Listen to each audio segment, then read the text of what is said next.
ஜனநாயகன் இது விஜய் படம் என்ன அதுல டைலாக் சொல்லாரு, ஏய் உங்களை மக்களுக்கு நல்லது பண்ண வந்தா ஊழல் பண்ண வந்துருக்கீங்கன்னு போட்டு எல்லாரையும் போட்டு அடி அடிக்கிறாரு.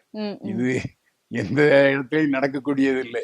ஆனா பாலகிருஷ்ணாவுக்கு அந்த மாதிரி ரசிகர்கள் ஜாஸ்தி.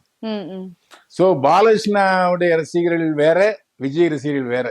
ஏன்னா பாலகிருஷ்ணா ரசிகர்கள் அப்படியே ஒரு அட்மைரர்ஸ், அதாவது பாலையா பாலையா பாலையான்னு ஒரு கிரஷ் உள்ளவங்க. எப்படி இருந்தாலும் படம் பார்த்துருவான். ஏன்னா ரயில் எடுத்து வரவர், இங்க ரயில் எடுத்துனா ஓடுமா படம். சோ அதுல எனக்கு ஒரு சிக்கல் லேசா இருக்கு. ரிப்பீட்டட் ஆடியன்ஸ் வர்றதுக்கு சான்ஸ் இல்ல. தன்னுடைய அரசியல் விஷயங்களை சொல்லியிருப்பாரு ஜனநாயகன், அவ்வளவுதான். அதுதான் பிளஸ் பாயிண்ட். மற்றபடி இதுலதான் அவருக்கு பராசக்தி தான் ஒரு நல்ல ஒரு தரமான படமா இருக்கும்.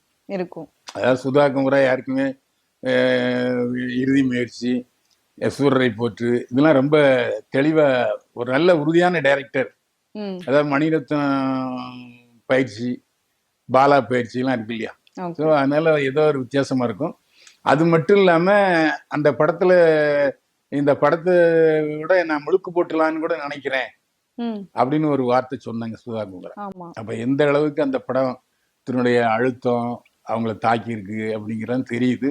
ஸோ நல்ல உழைப்பா இருந்திருக்கு. இசை வெளியீட்டாளையும் ரொம்ப சந்தோஷமா கலந்துக்கிட்டாங்க சுதா குமரா.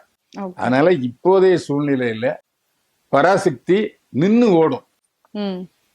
ஆனா எடுத்த எடுப்புல ஜெட் வேகத்துல வசூல கலக்கும் ஜனநாயகம். இதான் வித்தியாசம்.